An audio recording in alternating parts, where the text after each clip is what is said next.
ब्रह्मांड की गहराई से कई रहस्यमय वस्तुएं निकल रही थीं, जिनमें से एक नीला भृंग प्रकाश की गति से आगे बढ़ रहा था। हरे भृंग ने उसे टक्कर मारी, जिससे वह अपने मार्ग से भटक गया और सीधे एक ग्रह को नष्ट कर दिया। अंततः यह ऊर्जा से भरी वस्तु पृथ्वी पर गिरी और एक बड़े पत्थर की गेंद में सील हो गई। कुछ साल पहले कोड कंपनी ने इसके अंदर के नीले भृंग को खोजा और इसे आधार बनाकर एक सुपर आर्मर बनाया जो मानव शरीर पर चिपक सकता है। इस आर्मर के साथ साधारण व्यक्ति भी आयरन मैन बन सकता है, लेकिन श्याओमेई नहीं चाहती थी कि उसके पिता की कंपनी हथियार व्यापारी बने। जब से उसके पिता रहस्यमय तरीके से गायब हुए, उसकी चाची ने कंपनी का नियंत्रण ले लिया। दुनिया को संकट से बचाने के लिए श्याओमेई ने प्रयोगशाला में रखे नीले भृंग को चुपके से निकाल लिया। जब वह हाल में पहुंचा, कंपनी का सुरक्षा अलार्म बज उठा। उसी समय शाओमी की मुलाकात नौकरी के लिए आए शाओ शुआई से हुई। स्थिति गंभीर थी। शाओमी ने उसे वह डिब्बा रखने को कहा और पीछा कर रहे सुरक्षा गार्ड को ले गई। इससे शाओ शुआई डर गया। वह केवल शाओमी को ढूंढकर यह चीज हटाना चाहता था। जब वह शाओमी की कंपनी पहुंचा तो उसने देखा कि शाओमी बहुत घबराई हुई थी, जैसे किसी चीज से बच रही हो। उसने तुरंत शाओ शुआई को कंपनी से बाहर ले गई। घर पहुंचने पर शाओ शुआई ने जोर देकर कहा कि शाओमी उस नीले बीटल को उससे हटा दे, लेकिन शाओमी ने कहा कि इसे हटाने के लिए केवल उसके पिता के गुप्त प्रयोगशाला में जाना होगा और प्रयोगशाला की चाबी कार्यालय में है। मजबूरी में दोनों को फिर से कंपनी लौटना पड़ा। जल्दी ही उन्होंने सफलतापूर्वक घड़ी हासिल कर ली, जो प्रयोगशाला के दरवाजे की चाबी थी। लेकिन जैसे ही वे जाने की तैयारी कर रहे थे, सामने से ब्लू बीटल की तलाश में आए क्यूंग से टकरा गए। क्यूंग ने बिना कुछ कहे बड़े मुक्के के साथ आगे बढ़ा और अगले ही पल शुआई का कवच तुरंत टूट गया। फिर उसने छियांग को आसानी से बाहर फेंक दिया।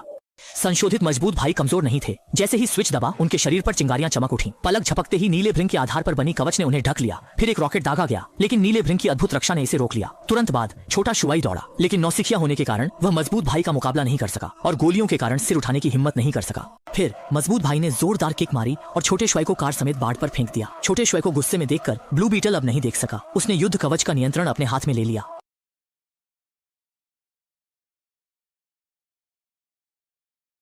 शुआई ताइनियाओ के बिना नियंत्रण के युद्ध कवच की शक्ति बढ़ी और कुछ ही कदमों में उसने कियांग को हरा दिया।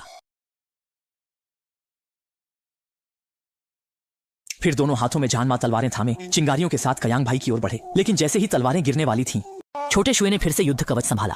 तभी चाचा छोटी मेई के साथ कार में पीछा करते हुए आए। कियांगा ने मौका देखकर मशीन गन से चाचा की कार पर गोलियां बरसाईं। छोटे शुए ने देखा और तुरंत जांच करने बढ़ा। कियांगा ने युद्ध कवच को शुए के सामने उतारा और एक गोली से उसे दूर उड़ा दिया।